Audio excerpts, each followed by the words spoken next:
Coming up, a bamboo touchpad, a Toshiba satellite, Razor Death, and Anki Drive. All systems go, Michael. It's time to watch before you buy. Netcasts you love. From people you trust. This is Twit. Bandwidth for Before You Buy is brought to you by Cashfly at CACHEFLY.com.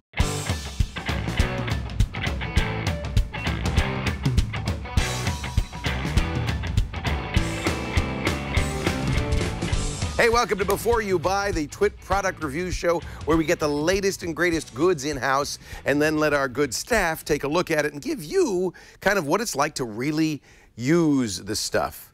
Take a case in point, Mr. Greg Burnett. He's a really talented artist.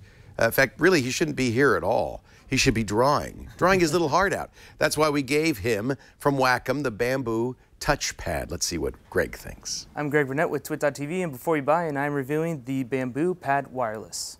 The Bamboo line was created by Wacom, which is a company that's known for creating high-end, very expensive drawing tablets.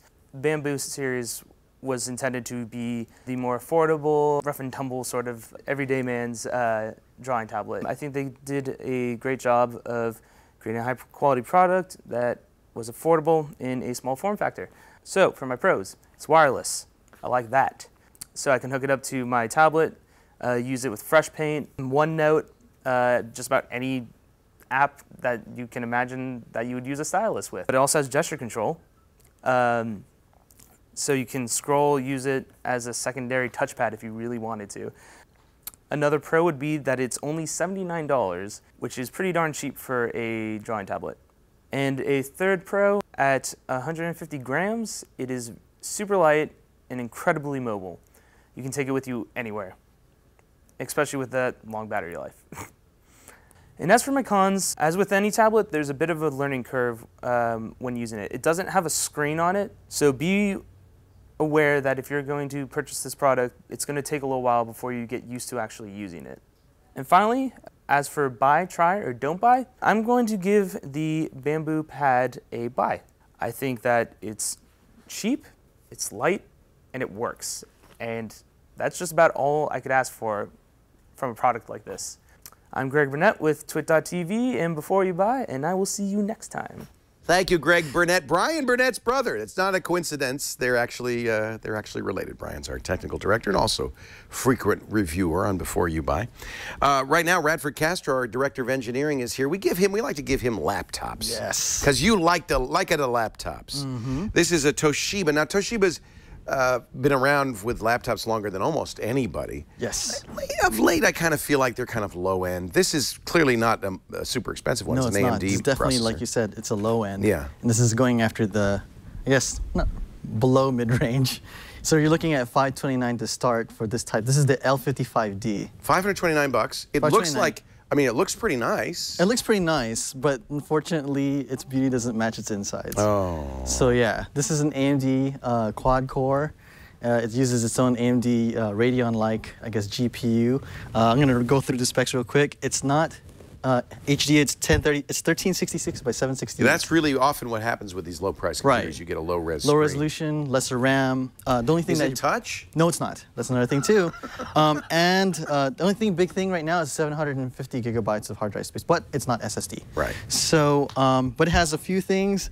It has VGA out, a couple of 3.0 USB ports, and all your good stuff like the camera. This feels like computers of yesteryear. Yes. Like the Toshiba satellite you might have bought 4 years ago. Exactly. Yeah. And even the design itself too, and the keyboard's kind of cheapy looking. You'll notice that the labeling feels like it's just a little overprocessed, cooked in. Yeah. And here's the thing too, the touchpad is not exactly that great. And it's also off-center. Yes. Does that bother you or no? No, not as much as when you're actually tapping on it. So you know how most touchpads you can actually touch everywhere? This one doesn't. So there's some parts of it that are empty. You can't touch the whole thing? You can't touch the whole thing. Oh, so there's some parts you can and some parts you cannot. Mm-hmm. Yeah, so it's just not, yeah. And right-clicking, I don't know if you notice, but on this too, the touchpad, you have to really press down hard for the right-clicking and the start-clicking to work. And These are things we see over and over again with Right, inexpensive laptops. $529 doesn't seem that inexpensive. I mean, you should be able to get maybe an okay laptop. Yeah. This is aimed at the mid-range laptop price point. Yes, yes. So it's not, I mean, it's a 5-pound laptop that you're not going to expect too much from, except for your normal thing that you're going to do for like spreadsheets and browsing the web. You're not going to run games on it. I'd love to see a higher res screen and a touch screen. Yes. On this. Yeah, admittedly not the fastest. Do you notice the difference in the AMD versus the Intel processor? Not that much, but then again, we're running at a low resolution, so Right. you're running at faster refresh rates. Right. But the thing that really makes it stick out, though, is just the fact that things are a little bit, like little things that stick out are just not there. Obviously, things like sound, the speakers are kind of tinny. It's fit and finish problems. Yeah, fit and finish problems, you know, closing the laptop and things like that just feels a little bit, I mean, it closes cleanly, but, you know. Well, how about for a student or somebody who is very price sensitive? This might not be a bad choice. Yeah, it's not a bad choice, but, you know, there's a lot of other, There's other you know, stuff there's out other stuff that's out there in the same price range that are touch enabled, maybe less than hard drive space, but, you know, you have. Who needs hard drive space anymore, right? Right, and everything is mostly in the cloud. Like I actually listed 2 of them, both from HP that are in the 500 price range, that are 8 gigabytes, quad cores, Better and they're stuff. touch. Yeah. Yeah. And so, I mean, that kind of stuff you're looking for is not, I mean. Pros and cons. Pros and cons. I'll go really quick into it. I was just going to show off the sound for a bit. Well, you said it's tinny? Yeah, it's tinny. Okay. So, but you're going to have to take my word for it. I will. So, I mean, the pros, that it's cheap. It's DTS sound and has decent battery life. So if I that's one hook thing, this up too. to speakers, I'll get DTS sound. The quality will be better. Yeah, if you have your headphones and you're hooking up to your amp, Okay. you're going to get DTS. All right. The cons is that it's cheap. Pro and con. Yeah. It's cheap, but it's cheap. It's cheap. Yeah. Oh, I forgot to mention one other thing, too, that's really important. The fan is extremely loud. It's like a jet engine. Oh, my So goodness. even when you're running, when you're just browsing, Right. it is extremely loud. Okay. So, yeah, it's something that you'll definitely notice even just turning on the laptop. The other thing, too, is that you got a cheap touchpad and keyboard. It's just weak performance per dollar all around. So it's not that it's, these are sacrifices you have to make for this price. There are other computers that do it better. It's just really, this is too much of a sacrifice. So I would guess a don't buy? Yes. A don't buy. That's the Toshiba Satellite L55D. Radford Castro, our director of engineering, and his little doggy, Toto. No, that's actually my little doggy, Ozzy, sleeping by the side there. Yeah. We gave Robert Ballister. Robert's actually down at CES, and he's going to come back, I'm sure, with a raft load, an armload of goodies. I hope you've been enjoying his coverage on TNT and TNT2, TN2 Tech News Tonight. But he did, before he left, give us this review of something we've all been very interested in. Maybe you've seen the Ed Norton ads where the 24-hour battery life of the Droid MAXX. Let's see what Robert thinks. Robert? The Droid MAXX 4G LTE is an Android smartphone made by Motorola for the Verizon LTE network. Built around KitKat Android 4.4 and sitting on top of 32 gigabytes of memory, the MAXX is powered by a Motorola X8 system on a chip that includes a 1.7 GHz dual-core application processor and a quad-core 400 MHz GPU that drives a 5-inch 1280 by 720 Super AMOLED multi-touch screen protected by Gorilla Glass. With its slim bezel styling and matte finish DuPont Kevlar fiber unibody, the MAXX measures 5.41 inches by 2.8 inches by 0.34 inches and 5.86 ounces. Much of that weight comes from a 3500 mAh non-replaceable battery, which can provide up to 48 hours of typical use and more than 3 weeks of standby. For you Qi junkies, the MAXX also supports wireless charging. The MAXX has the standard complement of 3 on-screen control buttons, plus beveled power and volume switches on the right side of the phone. In a neat design feature, the rocker switch can be removed to reveal a nano slim card slot for the unlocked phone. A 10-megapixel camera and LED light find their usual placement on the back, while a 2-megapixel camera can be found on the face.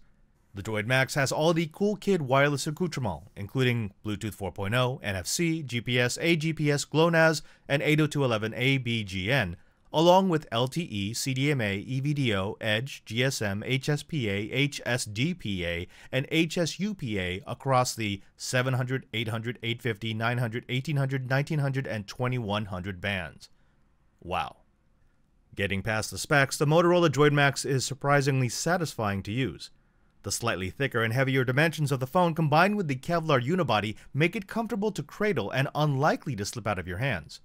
At first I was worried that 720p might be too low for a 5-inch screen, but the MAXX is beautiful, with saturated colors and sharp images, The fact that the processor doesn't need to push pixels for a 1080p screen probably accounts for the addictively smooth, no-lag UI. The camera is just above average, good enough for basic pictures and videos, but definitely not in iPhone 5 territory. The stereo speakers are fantastically powerful and possibly the best I've heard on a smartphone. Combined with a fairly decent call quality, the MAXX is no slouch in the audio department. However, the real talent of the MAXX is its battery. That 3500 mAh power pack truly makes the phone live up to its name. Ingress aficionados know how the game, which uses the screen, processor, GPU, GPS, Wi-Fi, and cell radios all at the same time, can drain even an all-day phone like the Galaxy Note 3 in 4 hours or less. With the MAXX, I ingressed for more than 12 hours with enough power to spare at the end of the day for some Netflix. The Motorola Droid MAXX 4G LTE is available now. You can buy it for $150 with a 2-year contract or $450 month to month. Let's start with the cons. And for me, the biggest con has to be the pricing. I'm always looking at off-contract pricing, and $450 without a contract, even though it's unlocked, still seems to be a bit high. I'd like it to compete with something like the Nexus 5. I'd like them to be really aggressive with the pricing. Maybe knock $50 off just to make people know that this is a value in all senses of the word. The other thing has to be the relative spec. Now, I know spec means very little in actual experience of the phone, but for us geeks out there, it's something to have to tell people, well, it's a 720p screen, and yeah, the processor's not as fast as on some other phones. There really is no excuse for that if you're going to be looking for that in a phone. The third thing has to be the camera. I'm really disappointed in the camera. It's not a bad camera, but it's not even as good as some of the cameras I have on my Samsung phones, and that's still a step below what you get on, say, your iPhone 5 or 5S. But on the pros side, I have to say number one is the battery. This is a killer, a stellar battery. I almost got 4 days of battery life off of one charge. And you got to remember, I'm doing a lot of things. I'm using it as a hotspot. I'm playing Ingress. 4 days off of a phone like this, which is still crazy capable, is, well, unheard of. The other pro is that it makes do with the specs that it has. Yes, the processor isn't as fast as some other processors on the market, but because it's not pushing as many pixels, it feels snappy. Also, I really like the styling. It actually fits well into my hand. It's not too big, it's not too small. It feels just right. Combined with the battery life, it gives me that phone that I feel is going to be a workhorse again and again and again. The last thing is, well, I don't know, maybe it's just me, but I really like this Kevlar backing. It's so much better than those smudgy plastics. It feels strong. I've actually dropped it a couple of times, and it doesn't seem worse for the wear, and it just looks good. For a phone that looks good, that feels good, and has a crazy long battery life, the Motorola Droid MAXX just might be the thing you need to buy. I'm Father Robert Ballecer with Before You Buy, and this has been the Motorola Droid MAXX. Father Robert Ballecer, our digital Jesuit, and his review of the Droid MAXX. Gotta love that battery life, despite the lack of great camera. Shannon Morse, also at CES, enjoying herself down there, left us with a review of the Samsung ATIV. This is their Windows 8 tablet that includes a pen. Let's take a look. Hello, my name is Shannon Morse. I'm the producer of Before You Buy. I'm reviewing the Samsung ATIV Tab 3. It costs $729.99. It's a 10.1-inch tablet that runs full Windows 8. So let's talk about the dimensions, shall we? This is a 10.1-inch tablet. It's also 6.5 inches, and it's very thin. It's less than an inch wide. Oh, it better be, given it's a tablet. And it's also less than 2 pounds. Super, super light, and a very competitive product, I must say. So this is a Samsung tablet, so it does include, where is it? This little doohickey right here called an S Pen. Oh, very fun, very useful, and very nice. I like this thing. As far as battery goes, this will last a good 10 hours. So pretty long time, very decent on battery life, and it also comes with this nice little Bluetooth keyboard, which also lasts a very long time. However, it does not have a mouse pad, and I kept on trying to hit a mouse down here, like a little click pad. That doesn't happen so well. Yeah, it doesn't work whenever you're playing with the tablet. Nope. So there's no touchpad, by the way. BT dubs. So, back to the tablet. Let's talk about the interior a little bit, shall we? You have 64 gigs of storage on this, as well as 2 gigs of RAM. So you have a little bit of memory, quite a lot of storage. 64 gigs, that's very good. There's integrated graphics and an Intel Atom CPU. Woohoo, Intel Atom. So it's not an i3 like some of its competitors, unfortunately. The speakers on this are pretty good for a tablet. There's dual speakers on both sides on this chromed finish exterior on the siding. The 2 speakers they can get very, very loud. However, they are somewhat tinny at those louder levels. There are also a front and a rear-facing camera. The front camera is 720p, and the rear-facing camera is 2 megapixels. So you're going to get pretty decent Skype calls, but other than that, please don't take this to a concert and take photos of the concert goers. Yeah, not very good picture quality. The display is 10.1 inches. It's a full touchscreen display, very, very responsive. It's LED HD, and it has great viewing angles for this kind of display. It also gets very bright. I personally enjoyed using this display. However, the resolution is only 1366 by 768. That's rather low for the 10-inch competitive market at this moment. The ports on this are pretty nice. You get pretty much everything you could want. There's micro HDMI, a micro USB. It also has micro SD card, and you get your headphone in jack / mic out, and your dual speakers, power, and volume. So everything you could ever want. It also has Bluetooth and wireless connectivity. So, my pros and cons for this device. In the time that I enjoyed it, which I quite did, other than the fact that the pixel density is not that great, the pros. It's very competitively priced at $729.99 for a Windows 8 tablet. If you want to get the newest and the best Windows 8 device out there, probably the Surface Pro, that one runs around $900 on their website. So this is priced very well for that market. It also runs full Windows 8, and it can be upgraded to 8.1 if you want to. Now on the con side, it definitely has a lower resolution, unfortunately, than a lot of its competitors. If you look at the Nexus 10 and the iPad that is Retina, both of those have much better resolutions than this guy does. And it has an Intel Atom. You can find other Windows tablets on the market that have i3 processors. So I would say spend an extra $50 and get an i3 processor other than an Intel Atom for a full Windows 8 experience. So, would I buy, try, or don't buy this item? It's very nice. It's very fun. It's very easy to use, especially if you just want to watch some Sailor Moon on YouTube. But otherwise, would I spend $750? Yeah, I'm going to say don't buy. It's too expensive for the market at this moment. However, I would like to see this device, because it does have some very nice features to it, at a cheaper price with better processing speed and a better resolution. I'm Shannon Morse, and this was the Samsung ATIV Tab 3. That's Shannon Morse, the producer of Before You Buy. Thank you, Shannon, for that.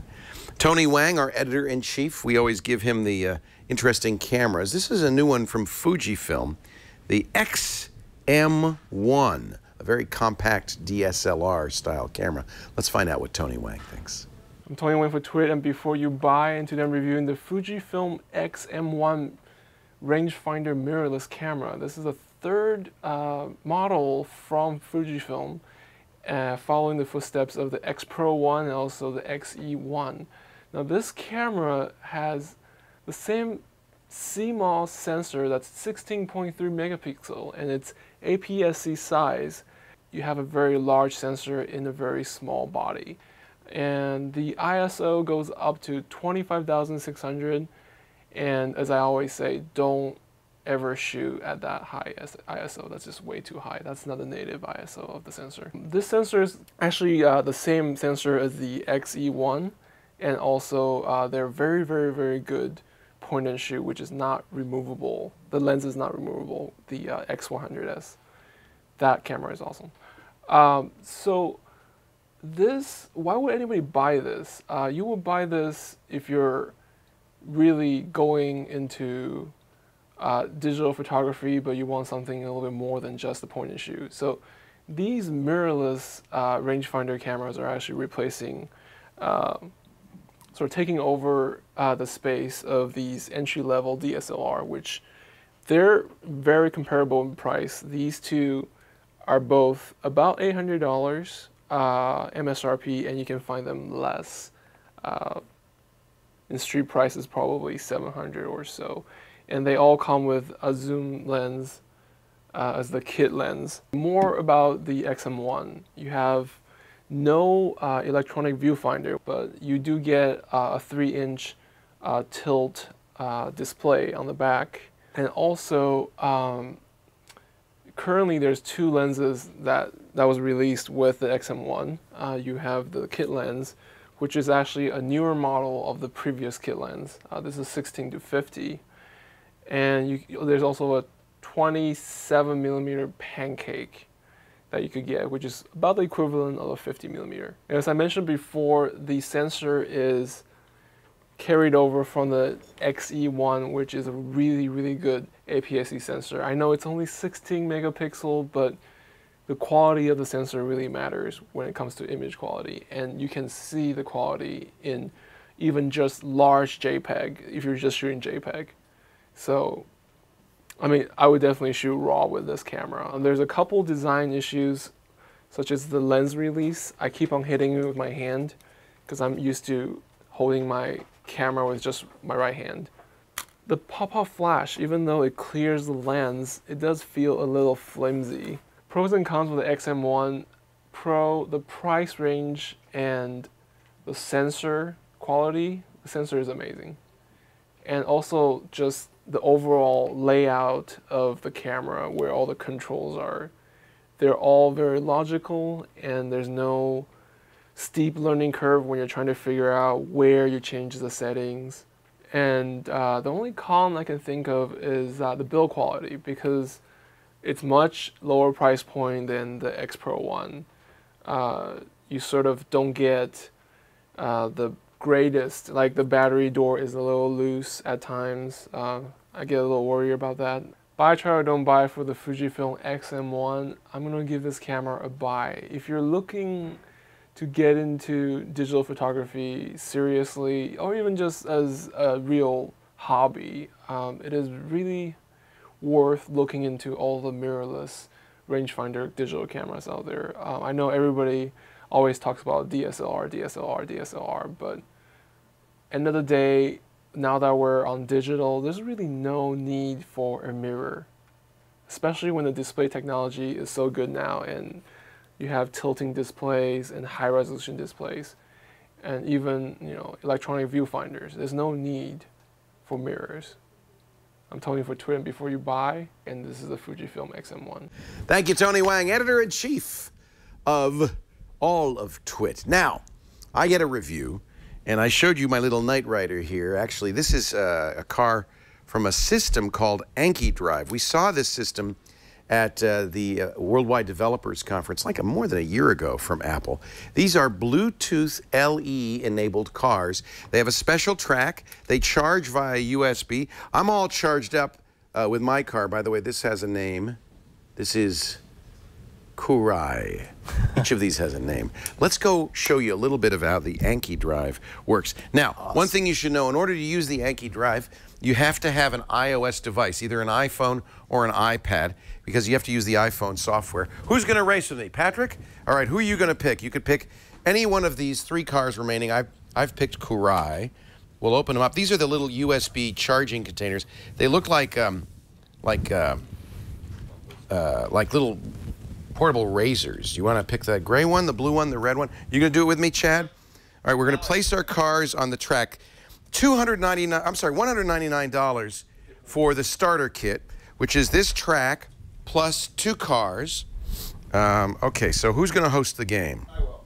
All right, so I'm going to play with friends. You can play solo. These cars have some artificial intelligence enabled, which means they can play against you. You can have 3 cars going against you if you have all of them. The starter kit is 2 cars. They're $70 for each additional car. We bought all of them. And I have decided that I am going to be who? Oh my God, you guys have taken all my cars. Where's my car? It's pretty awesome. All right, you're seeing already one of the problems. I have to go plug this in again, I guess. Dope. One of the problems with this is, and I gave this to my son for Christmas, and I thought it would be really fun because it's like a slot car set, and he wanted something like this, and for some reason, he didn't. I get to keep it. He doesn't really want to take it back to college, and I think what we're seeing right now is one of the reasons. A lot of messing around with it. Maybe I should start over. No, should I go to the garage? No, go add friends, look for friends, play with friends. Play with friends, all right. Who will host this game? My friend will host this game. That's Chad. Go ahead, start the game. I don't know why I couldn't see Ro. Karai. All right, I'm going to pick him. Now you guys can pick your cars. Ha. All right, I got my car. Let me get over here. You can watch Chad or you can watch me. Either way. It's very exciting audio. I'm going to turn up my audio too. Now the cars are going. Now we have a couple of things we can do with these cars. We can affect the speed. You can slow it up or slow it down or speed it up. You can shoot with I have a pulse carbine. Each car has its own special features. And there's a tractor beam. I have a tractor beam in mine. I'm going to speed up. I'm yellow. And I'm going to get behind somebody and tractor beam him in. There we go. I'm tractor beaming him, and now I'm going to shoot him. I knocked him off the course. I love this game. All right, sorry. Was that you, Patrick? Now somebody's going backwards. Stop that. Who? Oh, we spin out.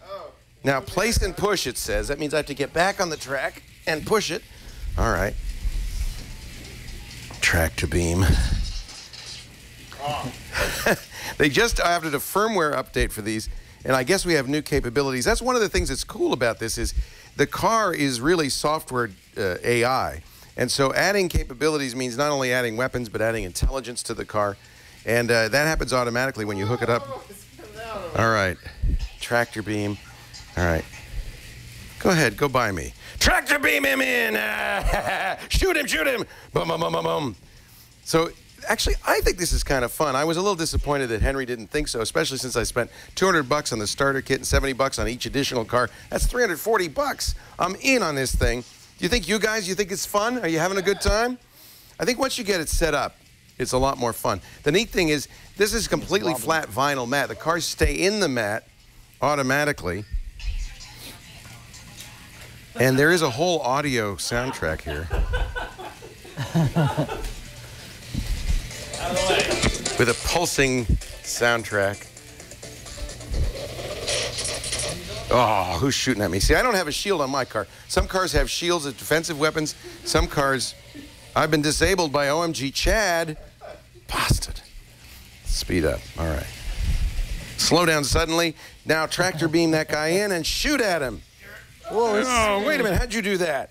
Yeah. Boom, boom, boom, boom, boom, boom, boom, boom, boom, boom. I disabled him. Now you're getting points, so this is actually a race game, and we're gonna go through a few minutes of this. I got 1 point. I got one lousy point. This doesn't seem fair. Tractor beam him in, shoot him down. You know what? This is actually kind of fun. I've been disabled by Alex now. That's the other thing. You know exactly who did it. All right, pulse carbine, you guys. What are the weapons you have, Chad? All right, so now the game has been paused because Alex left the game. What? Connection lost the host. Oh, well, Alex.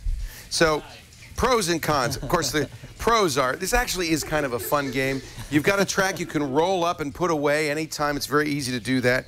It's a really good example of Bluetooth LE. There's no pairing involved.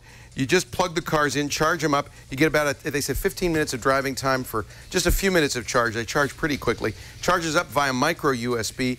It comes with, the charger comes with 3 charging ports. You can plug another one into the computer just using a standard USB cable, as I did. So that's kind of cool. Uses standards, which I love. The cars are very smart. A lot of artificial intelligence. There's a lot of gameplay capability because each car has its own offense and defense capabilities. So all in all, it's a great game. The cons, it's very expensive. $200 for the starter kit, as I mentioned. That puts it out of the reach of a lot of people, although probably less expensive than slot cars. We're actually having some fun doing this. And it's a little complicated to set up. I spent a lot of time setting it up. However, the wow factor is really high. My suggestion, I can't give it an outright buy. It's definitely worth a try. If you can get through the setup and configuration, you've got friends who have iOS devices, because it does require an iOS device, and who want to play along with you. Boy, I have to say, it's kind of fun for a cold winter's night. This is Anki Drive, ANKIDRIVE at anki.com. You buy direct. Well, thank you, everybody. That was a lot of fun. Thank you, Radford Castro, Tony Wang, Shannon Morse, Father Robert Balasaire. Thank you to my co-drivers, OMG Chad, Patrick Delahanty, and Alex Gumpel, who gave up completely. He just can't figure. It's iOS. It's just too complicated for you Windows Phone users. And we thank you for joining us. Remember, you gotta watch before you buy. We'll see you next time. Bye-bye.